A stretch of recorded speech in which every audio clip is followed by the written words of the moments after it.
All right, this is number 3 in the series of 3. So this is the final video clip on healthy romantic dialogue, even when there's high conflict. Listeners have instructions. We went through the speaker, we went through what the rules are to validating, the rules to mirroring, and the rules to empathy. Now, the listener, as your romantic partner speaks, listen without interrupting. I know sometimes you'll disagree with what they're saying, but it doesn't matter. It doesn't matter at that point if you disagree. It's when you have a turn to speak that you can share that you see it different. It's evident that you see the world different. Two realities can exist in the same moment. Two realities can exist when looking at the same scene. I can believe I put plenty of time into chores. You can believe that I don't put near enough time into the chores. And it's not about weighing out the scales of justice to see who wins. That's the incorrect way. It's about a dialogue to get closely connected, to understand each other's viewpoint and why, and find the uniqueness in how you think and find uniqueness in how your partner thinks. It's not making a snap judgment and then being right and moving on. I know being right feels good, but does being right feel good when your partner feels like they're dismissed? Okay. So, listener, don't interrupt even if you disagree. And then every now and again, if they don't pause, ask for a pause and say, let me just restate or recap what you said to make sure I understand you, make sure I'm following you. Okay, so number one is listeners listen without interrupting. You can ask for a pause to to mirror back what you're hearing, just to make sure. Now, the speaker should pause and check in with you, but if they forget because they're maybe a little flooded, just touch them on the knee and say, "Hey, can I just restate what I heard so you know that I'm on task, or I can make sure I'm following you?" And then mirroring, number two, listeners have to mirror back what they're hearing. Mirroring is not just mimicking, you're not just parroting what they said. It's literally um, restate in your own words what they're saying without judgment, without and analyzing, and without trying to manipulate it. Like if you say, "Oh, so you really think that you do more than I do? Really?" If you do that, you're not really mirroring back. You're not really, what you're doing is like starting the argument early. So what I heard you say is that there's this disparity in the chores and how we've allocated chores to each other and maybe even the kids. Is that what I'm understanding? And do I get it so far? You're literally just trying to check in on what they think, not what you think.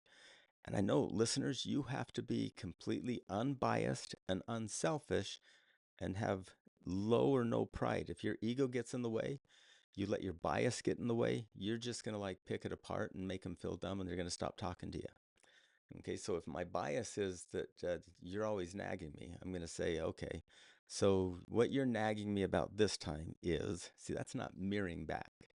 Or, the stupid thing that you want to say is not mirroring back. Mirroring back is, all right, so what I hear you saying is that we are blah, blah, blah, blah, blah.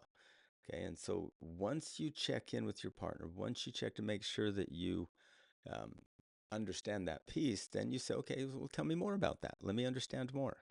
And so if your partner adds more, then mirror that back. Okay. So really, a listener is to listen, unbiased, no analysis, no debate, just listen, clear your bias out of the way, mirror back what you're hearing until the speaker tells you that you understand them. So every time you mirror back, just make sure you say, okay, I want you to make sure you give me everything so I have a deep understanding of this. I love this connection that we're having, and get them to give you more. And then at the end, summarize. Like kind of at the end of that point of that topic, all right, so here's what I understand. Um, I think I get the gist of what you're saying. And then you say it. And then you say, did I get it all? Is there like, did I miss any parts of that that are important to you? Now, if the speaker gave a 20-minute monologue, they're not going to remember what they said or all the points either. That's why we do it in smaller pieces and we gain inside understanding to where we're both completely engulfed and completely enveloped in the topic and the conversation from the speaker's point of view. And then you summarize it, make sure you got it all, and then you validate it. listener, validating's not the same as agreeing. Validating is what you've said makes sense to me. What you've said is completely understandable. And based on how you're viewing the parts of this, I understand the pain that you're in, or I understand the sadness that you're in, or I understand whatever it is. You want to make sure that you're connecting, not winning. So, listeners, your job is to take that statement of truth from the person speaking and not judge it, but hear it, understand it through their eyes, and validate it. Okay? So it's all about connecting with them on their beliefs, on their views. When we first start dating someone, when we first meet someone, we're eager for information. We want data, data, data. And then all of a sudden, we think we've got all the data that we need. We've built the chair, so to speak, and now we know what a chair is and we don't have to ask anymore. Well, sometimes we take the back off of a chair, take one of the legs off the chair, and now it's a stool. We better catch up and say, oh, it's a stool now. So people change, and the way we can maintain a romantic relationship over the course of a lifetime is to allow change to occur, to allow for change. Okay? And so as you validate and as you really check out the the way that they're seeing the world, you get a deeper understanding and a deeper connection with your partner. And that checking in is so important. That one statement of, does it feel like I'm getting you? Does it feel like I understand you? And for them to say, yeah, you really do understand me on this. That feels good. Then after you validate, number 5, empathize. Empathize means take a moment, and if you heard that your partner's angry or hurt, scared, frustrated, and on other topics where it's not conflict, where you're happy, fulfilled, joy filled, um, validate means you understand where they're coming from. Empathize means you can feel it with them. Now, this is a superpower. This is literally a ninja move to like clear your own soul and allow your partner's soul to become one with you, and you see it through their eyes.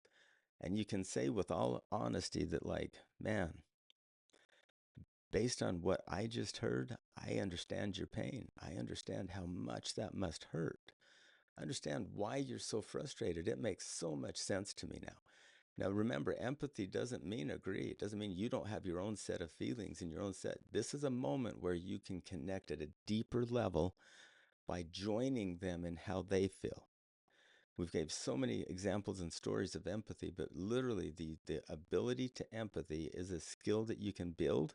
Some of you are naturally born with it. Others of you can build it as a skill.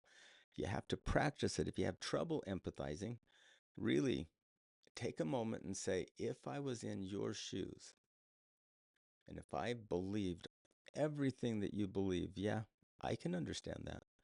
So you can't have your defense in the way, your ego in the way, and empathize. You've got to clear you out of the way. And that's, again, it's a learned skill or it's a natural born with skill.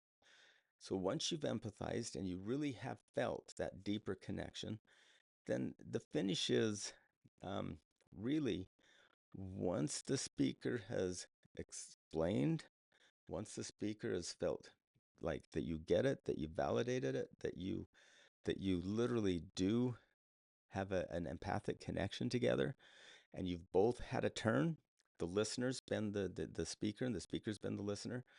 And really, to recap, the listener's done the listening with intent, the mirroring back so that they know that they understand at a deeper level, the without judgment summarizing what the speaker has said and validated it that, okay, yep, based on everything that you're telling me, I understand at a deeper level why you're believing what you're believing. I understand it. And you're making sure that you checked in to make sure you get it. Then number 5, you've empathized. You put yourself in their shoes and you've felt what they feel.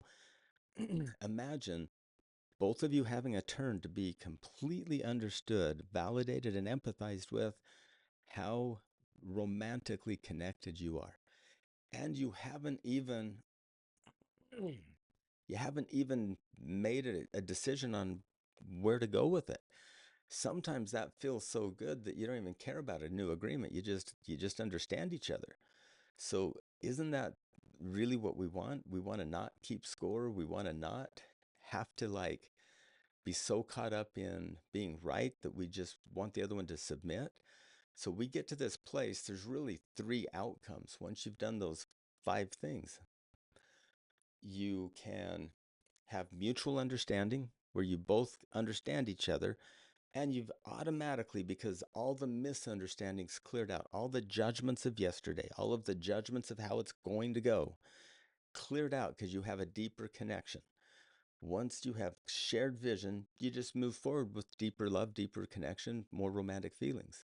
Second outcome is there's an agreement that needs to be made. Like, we agree on all of this, and now let's do a budget together and have some shared expenses here to make the agreement on where we don't see eye to eye.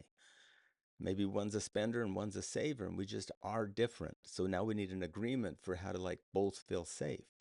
So number one, shared vision just happens because misunderstandings cleared out of the way and you both are on the same page and probably always were.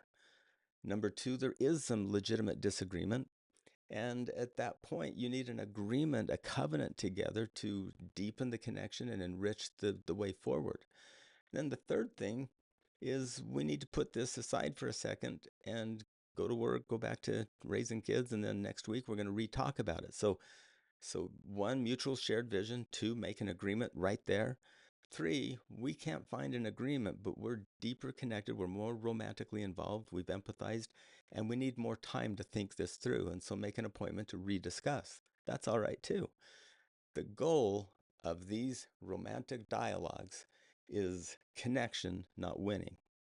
The romance in the marriage is enhanced by mutual understanding and shared vision.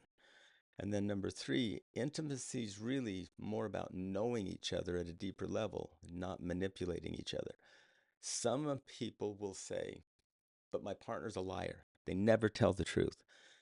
A lot of times, if lying is happening, there might be some pathology there, but you still are better off believing and getting to an agreement and giving them a chance. And at some point, liars end up in divorce. But if you constantly call someone a liar because they just don't see the world like you do, you're going to fail. That's on you.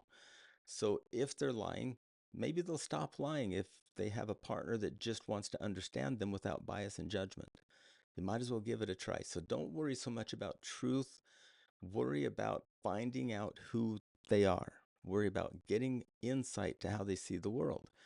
And then work with whatever weakness the person has. So it's not about catching a liar. It's not about winning. It's about knowing each other. It's not about manipulating someone's beliefs. It's about acknowledging someone's beliefs. So connecting, not winning. Romantically connecting is really about understanding each other, not compromising with each other, not beating each other into submission. And intimacy is that deeper knowing of each other based on the conversation. And you can have a million of these throughout the course of your life. So you've gotten the three main values: mirroring, validating, empathizing of a conversation.